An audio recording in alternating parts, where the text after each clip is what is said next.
And welcome back to the castle, everybody. This is Nightsaber Z42 with another Roll20 sorta tutorial. Do you want to enhance your player's immersion in your Star Wars world? Do you want to create some awesome data pads that can be just really cool handouts, kind of like this? Well, that's exactly what I'm going to teach you. And that was a really weird introduction. But anyways, we're going to kind of go with it. So I'm going to teach you how to basically make handouts in a Star Wars kind of like data pad style. Um, there's only one thing that we need first, and that is the actual datapad template. I use Photoshop for this, but you could also probably maybe sort of do this in GIMP if you know how, which I don't, so I'm not going to try. First thing though, we need the template. So on the subreddit SWRPG from 2 years ago, somebody actually put in a datapad template. Jared Isle, thank you very much, because I have definitely actually used this template quite a bit. So this template actually starts off with like this picture of the Millennium Falcon here, and your content goes here kind of deal. I didn't quite like it, so I'm glad that they included a blank template. It also comes in a gray. I'm going to be using this bluish one because I feel like it's a little bit more in keeping with the Star Wars. So I've already gone ahead and opened it up right here on Photoshop. We got the datapad template. And so the first thing that we're going to do is add in our text. Now, for me specifically, I'm going to be using this with my players tomorrow in the Jewel of Yavin adventure module. And so they are actually getting some information on the other bidders. So let's focus on Kaltho the Hutt. So I'm going to use the ITC symbol standard book font, and you can actually find this on, I think, fontsomething.com. This is actually it's not a font that comes with anything on Windows. Sorry, I'm going to take my dog's collar off because she's jingling around. And so go ahead and add whatever text. So for example, Kaltho is a member of a powerful,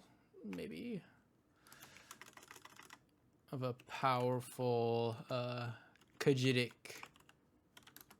from Nar Shaddaa. The only thing I don't like about this font is that the spacing is very, very awkward. From Nar Shaddaa. 2Ds.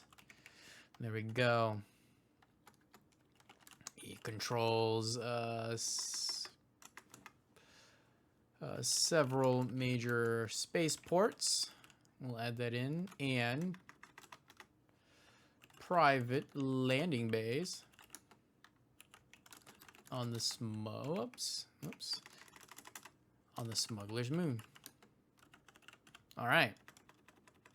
So a little bit of some info right there. We could also give some more information, which my players would be getting. So the bounty hunter he has hired has come with him to Cloud City.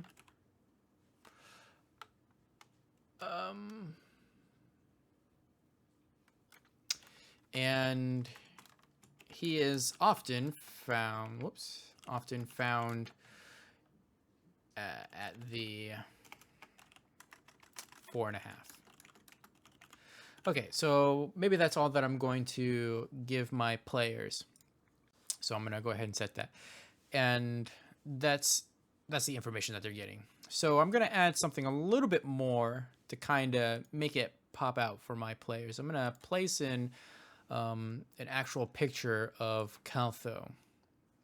If I can remember, there they are. So let's see. There we go. Kaltho is right there. But it kind of looks really awkward with a full-fledged picture of him like that on this data pad.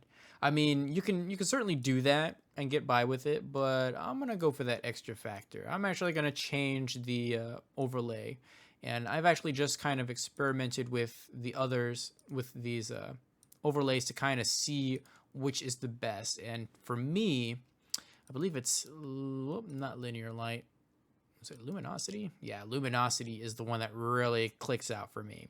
It's got that bluish light kind of feel that is definitely in line with this data pad. It looks like it belongs as an attachment on this data pad. And so we'll go ahead and add him right there. And I'm actually going to add one more little blurb, another text box for some last, for one more piece of information that the players are going to get.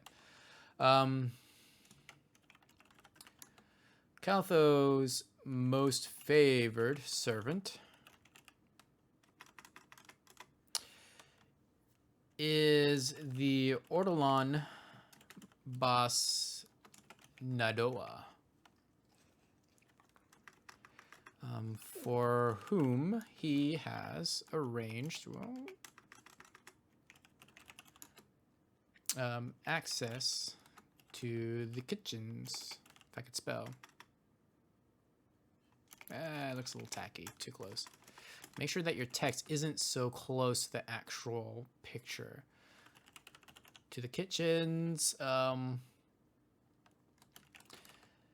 the, what was it, 3 Belden's Buffet, which my players have actually been to.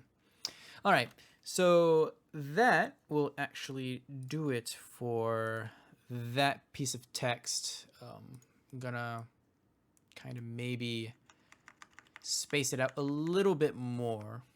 And actually what I should do is actually each of these paragraphs should be its own text box, but I was a little bit lazy. So the coup de grace for this is going to be one more text box, but I'm not going to use the ITC symbol standard book. I'm actually going to use, let's see if I can find it, because oh my gosh, I always forget the name of this.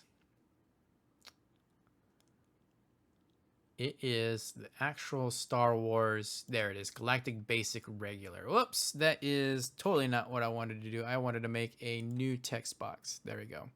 And now we'll do the Galactic Basic Regular. Really? There we go. And what I'm going to write down is a signature. That is going to be Zekrafol. And actually, you know, I could either do that or I could have something where it's pointing to... Yeah, I don't think I should include Zekra. At least her name, because that could lead it back to her, and that would definitely get her in some big trouble. So instead, what I'll do...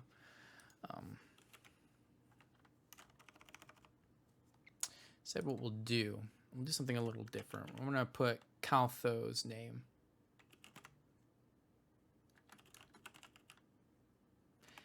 About just Caltho.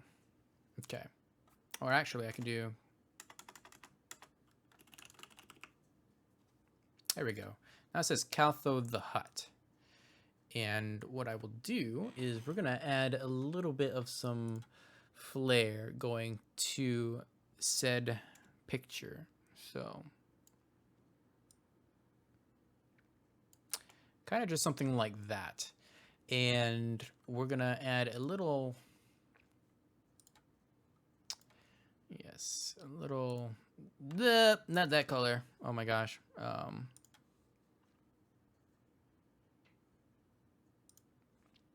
we go. Pure yellow, little dot. Boom, and oh my gosh, really? Could this, yeah, sure. That's fine. I would have cleaned that up a little bit more by actually connecting, but I actually kind of like the dot there. It's different. And although that yellow color does kind of make it stand out, can I change the color of this dot? I cannot. Okay. because it's a rasterized. Okay, so I'm gonna go ahead and copy this color, and can I get it exactly like I had it? Because I actually really liked it the way I had it. And there we go, nice straight lines. And then of course we'll add our little dot. Go ahead and rasterize the layer, yes. And we'll add one little dot there. There's only little happy dots. Oh my gosh, it, one more time. Okay, is it just me, or was that color just not? Okay, there we go. Got it. It should be the same color now. Yes, much better. And it's kind of more in line with that, with our font color. Although if you really wanted to make it stand out, you could definitely go for that, like that, a different color, that yellow color or something like that. But there we go. One down, like 5 more to go, if I'm correct, if I remember correctly. But that's just something a little bit extra that you could do for your players. I really especially like having that little picture there. And for the end, you're going to go ahead and save as. Make sure that you save it as a PNG. That way it is, that way you can actually export it into Roll20 and it will save someday. Because it's still got 54%. And Doggo over here is looking at me without her collar. Like, can you please dress me again in my collar? Or push your little face in my lap. Okay. So now that it's saved, we'll go back into Roll20. Go to my journal, handouts. Go ahead and add a handout. So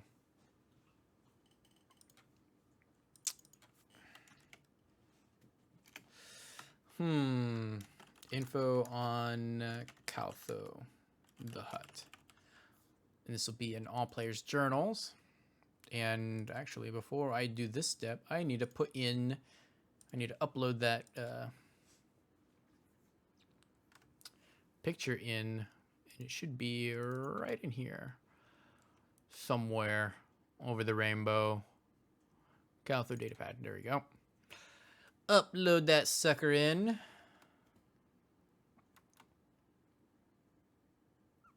Any day now, though. Yep. I know, that's exactly what I said every time I have to wait for this. Oh, I probably should have checked to see how big the file was, but oh well, it worked out in the end. I guess it could go here. Now I'll just leave it floating out in space. I'm not gonna actually put it anywhere.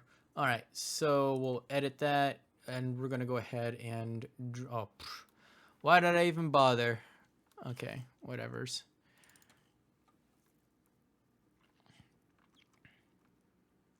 And then what you can do, of course, is type out the actual information on the Datapad in the description and notes. That way your players can actually read it. Hey, dog, why don't you like go somewhere else? I'm just kidding. So there you go. Now your players have a really cool Datapad with the information for whatever you're trying to get across, or like as a handout. So really just some really interesting things that you can come up with. So hopefully you took something away from this. And now the cat is meowing. So thank you guys so much for watching. Feel free to leave a comment down below. If you have any more ideas or suggestions, definitely plug them in there. I like making these tutorials.